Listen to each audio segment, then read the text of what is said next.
আসসালামু আলাইকুম। বর্তমান সারা বিশ্বের মুসলিম নরনারীদের হাতে অ্যান্ড্রয়েড সেট অর্থাৎ বড় মোবাইল ফোন নাই বলা ভুল হবে। যারা নিয়মিত ফেসবুক বা ইউটিউবে দেখেন তাদেরকে বলতে চাইছি যে একটু ভালো করে লক্ষ্য করবেন।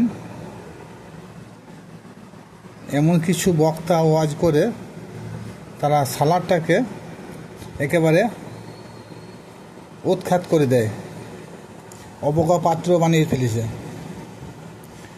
কোনো বক্তা বলছে মুমিন বান্দাকে সালাত আদায় করার কোনো প্রয়োজন নাই। কেউ বা বলছে আমানো ব্যক্তির জন্য সালাত ফরজ হয়েছে। কোনো এক বক্তা বলছে যে সালাতের বিনিময়ে জান্নাত নাই। আর একজন বক্তা, আমি তার নাম না করে থাকতে পারলাম না, তিনি একজন নামধারী মুফাসসিরুল কুরআন, যিনাকে সকলেই চিনবেন হয়তো, আমির হামজা। ইউটিউবেতে ওনাকে একদিন ফলো করলাম, তো উনি বলছেন যে সালাতের বিনিময়ে জান্নাত পাওয়া যাবে না। সারা কোরআনে আমি খুঁজেও পেলাম না। যিনারা ওনাকে মুফাসসিরুল কুরআন বলে মেনে নিয়েছেন তেনাদেরকেও বলছি, আমির হামজার মতন একজন বক্তা তিনি যদি বলেন সালাতের বিনিময়ে জান্নাত নাই, তাহলে আমার মনে হয় ওনার মতন নির্বোধ বক্তা পৃথিবীর বুকে দ্বিতীয় আর কেউ নাই। এতক্ষণ যেসব কথা আলোচনা করা হলো সেই কথাগুলো ঠিক না বেঠিক, মাননীয় শ্রোতাগণরা সঠিকভাবে আপনারাই বিশ্লেষণ করবেন। এবার আসুন কুরআন কি বলছে এই সালাত সম্পর্কে আলোচনা করা যাক। যারা বলছেন মুমিন বান্দাদের সালাত আদায় করার প্রয়োজন নাই, আল্লাহ মুমিন বান্দাকে সালাত আদায় করতে বলে নাই, তাদের উদ্দেশ্যে বলছি ইন্না সলাতা কানাত আলাল মুমিনিনা কিতাবাম মাওকুত।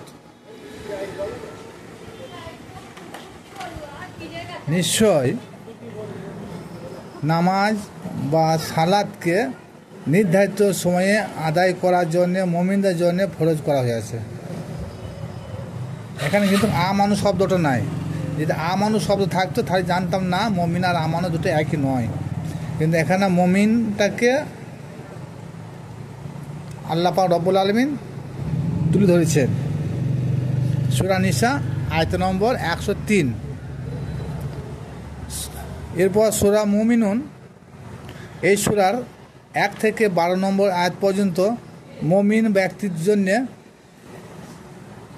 কিছু আয়াত আল্লাহ পাক রব্বুল আলামিন তিনি বিশ্লেষণ করেছেন। 1 নম্বর আয়াতে আল্লাহ পাক রব্বুল আলামিন বলছেন কাদ আফলাহাল মুমিনুন, অর্থাৎ মুমিনরা অবশ্যই সফল কাম হয়েছে। মুমিন ব্যক্তিরা কিসের বিনিময়ে সফল হয়েছে, নিম্নে তার আয়াত তুলে ধরা হইল। আয়াত নম্বর সূরা মুমিনের 2 নম্বর আয়াত, আল্লাযিনা হুম সালাতিহিম খাশিউন। আল্লাযিনা হুম সালাতিহিম খাশিউন অর্থাৎ যারা নিজের সালাতে বিনয় ও নম্রতা। এই আয়াত থেকে বোঝা গেল মুমিন বান্দাকে সালাত আদায় করতে হবে এবং বিনয় ও নম্রতা ভাবে। 9 নম্বর আয়াতে আল্লাহ বলেন আল্লাযিনা হুম আলা সালাতিহিম ইউহাফিজুন, যারা আপন সালাত হেফাজতকারী। এবং 11 নম্বর আয়াতে আল্লাহ পাক যেটা বলেছেন সেই আয়াত অনুযায়ী বলা হয়েছে তারাই জান্নাতে ফিরদাউসে দাখিল হবে। সেটা এর নিচে আয়াতটা তুলে ধরলাম, আল্লাযিনা ইয়ারিসুন আল ফিরদাউস হুম ফিহাল খালিদুন।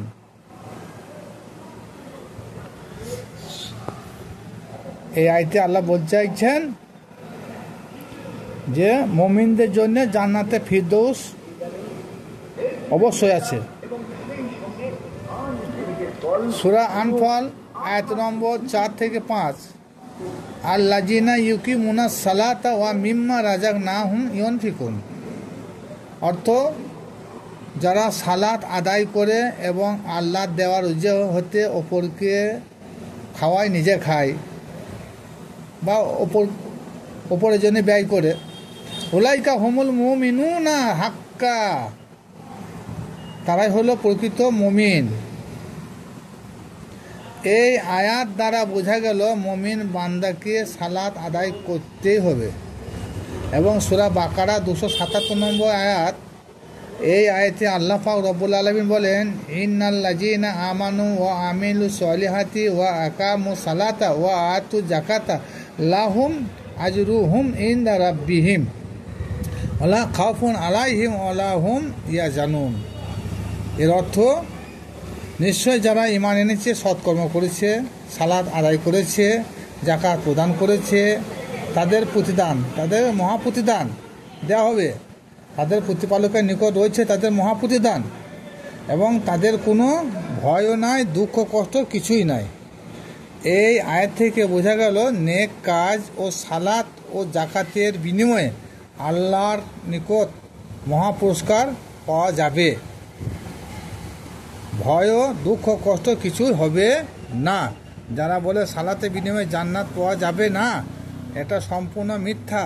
আমরা যে জান্নাত জান্নাত করে চেঁচামেচি লাফালাফি করে থাকি, অধিকাংশ লোক এর মানেই জানে না। সঠিকভাবে যদি জান্নাতের বাংলা মানে জানা থাকতো, তাহলে এই ধরনের কথা তারা আর লাইভে এসে বলতো না। জান্নাত হলো আরবি শব্দ, এর বাংলা অর্থ হলো বেহেশত বা শান্তির বাগান। অর্থাৎ ভালো স্থানে যারা বসবাস করে, সেটাই হলো জান্নাত বা বেহেশতের বাগান, যেখানে দুঃখ কষ্ট ভয় কিছুই থাকে না, শুধুই শান্তি আর শান্তি, তারই নাম হয় জান্নাত। জান্নাত সম্বন্ধে অনেকে অনেক কিছু ভেবে আছে। জান্নাত হলো ভালো জায়গা এবং জাহান্নাম হলো খারাপ জায়গা। জাহান্নামে ভয় ও হবে, দুঃখ কষ্টের মধ্যে জীবন কাটাতে হবে। জাহান্নাম এমন একটা জায়গা, সেই জায়গা ভয় হবে, দুঃখ কষ্টের মধ্যে জীবন কাটাতে হবে।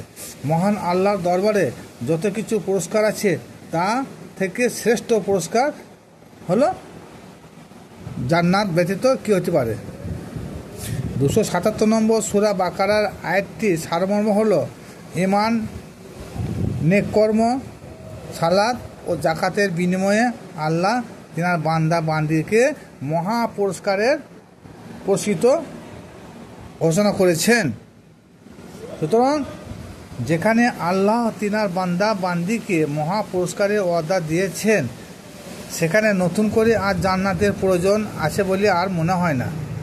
যে পুরস্কারের ভয় থাকে না, দুঃখ কষ্ট থাকে না, সেটাই তো জান্নাত। আল্লাহ পাক রব্বুল আলামিন তিনার দরবারে যদি কেউ বলে আমি তিনার আল্লাহ পক্ষ থেকে আমি মহা পুরস্কারে পুরস্কৃত হয়েছি, তার আর জান্নাতের কী দরকার আছে? হ্যাঁ, আর জাহান্নামে ভয় বা কী দরকার আছে? আল্লাহ পাক রব্বুল আলামিন যাকে তিনি মহা পুরস্কারে পুরস্কৃত করেছেন, মহা প্রতিদান দিয়েছেন, তারা নতুন করে জান্নাতের প্রয়োজন কী আছে? আল্লাহ পাক রব্বুল আলামিন যিনি মহা প্রতিদান দিবেন, মহা পুরস্কার পুরস্কৃত করেছেন, এর থেকে জান্নাতের কি মূল্য আছে? জাহান্নাম বা দোজখবাসী হলে সেখানেও ভয়ও থাকবে, দুঃখ কষ্ট থাকবে। যারা প্রকৃতপক্ষে যারা জাহান্নামী হবে, যারা দোজখবাসী, তাদের সেখানে ভয়ের মধ্যে দিন কাটবে, দুঃখ কষ্টের মধ্যে দিন কাটবে। এটা কিসের বিনিময়? যে ঈমান আনে নাই, নেক কর্ম করে নাই, সালাত ও যাকাত আদায় করে নাই, তাকে ওই জায়গায় থাকতে হবে, যেটা বলা হয় জাহান্নাম। ওই জায়গায় বলতে জাহান্নামকে বোঝানো হয়েছে। আর যারা ওই কর্মগুলো পালন করেছে, তারা জাহান্নামের বিপরীত জায়গায় বসবাস করবে। জাহান্নামের বিপরীত জায়গা মানে জান্নাত। এতক্ষণ যাহা বোঝা গেল, আমানও ব্যতীত মুমিন বান্দাকেও সালাত আদায় করতেই হবে, ইহা কোরআন দ্বারা প্রমাণিত। এবং সালাত ও নেক কাজের বিনিময়ে আল্লাহ আমাদেরকে মহা পুরস্কারের পুরস্কৃত করবেন। হুজুর পাক সাল্লাল্লাহু তাআলা আলাইহি সাল্লাম ওপাথের শেষ মুহূর্তে সালাত সালাত সালাত 3 বার বলেছেন। এই কথাটা কেউ তুলে ধরে না। সমগ্র বিশ্বের মধ্যে এমন কোনো পীর ফকির ওলি আল্লাহ গাউস কুতুব নাই যে তারা সালাত ব্যতীত আল্লাহর নৈকট্য লাভ করেছে। এরকম কোনো নজির পাওয়া যায় না। এই সালাদকে 2টি ভাগে ভাগ করা হয়েছে। একটা হচ্ছে জাহিরি সালাত আর দ্বিতীয়টা হলো বাতিনি সালাত। ইহা কাঞ্জুল ইমান দ্বারা প্রমাণিত। সূরা বাকারা। জাহিরি সালাতে আল্লাহর নৈকট্য লাভ করা যায় না, বাতিনি সালাতে আল্লাহর নৈকট্য লাভ করা যায় বা মিরাজ অনুষ্ঠিত হয়। জাহিরি নামাজ মৌলবীদের কাছে শিখতে হয়, আর বাতিনি নামাজ আল্লাহর ওলি পীর মশায়েখদের কাছ থেকে শিখতে হয়।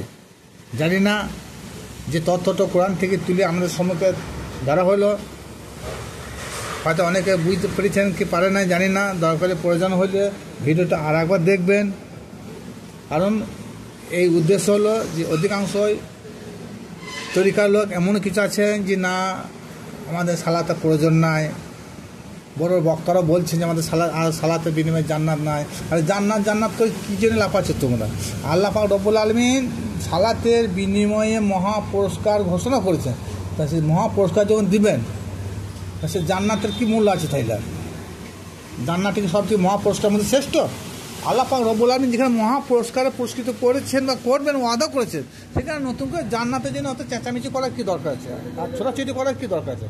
সালাত তরিকার লোকদের সালাত বাধ্যতামূলক। তরিকার লোকরা যদি বলে আল্লাহর নৈকট্য লাভ করেছি, আমি অলির পাজায় উঠে গেছি, আমি প্রকৃত একজন ফকির, 24 ঘন্টায় তারা সালাতে তারা দণ্ডায়মান থাকে আর সার্বক্ষণিক তারা সালাত আদায় করে থাকেন। সালাত চাই, তবে হ্যাঁ যে সালাত প্রচলিত সালাত, ওই সালাতে আল্লাহর নৈকট্য লাভ করা যাবে না। ওই সালাত তবে শারীরিক একটা উপকার হয়, কিন্তু আল্লাহর নৈকট্য লাভ করতে গেলে, আল্লাহকে সন্তুষ্ট করতে গেলে দাইমি সালাত অবশ্যই আমাদের প্রয়োজন। এতক্ষণ যাহা আলোচনা করা হলো তাতে একজনও কেউ লাইক ও শেয়ার করবে বলে মনে হয় না। কারণ আমি যেহেতু সালাতের কথা বলেছি, কেন তরিকাতপন্থী লোকরা বেশিরভাগ সালাতের বিপক্ষে কথা বলে, কিন্তু আমি যে কথাটা তুলে ধরেছি সবই কোরআন ভিত্তিক তুলে ধরেছি। আসসালামু আলাইকুম।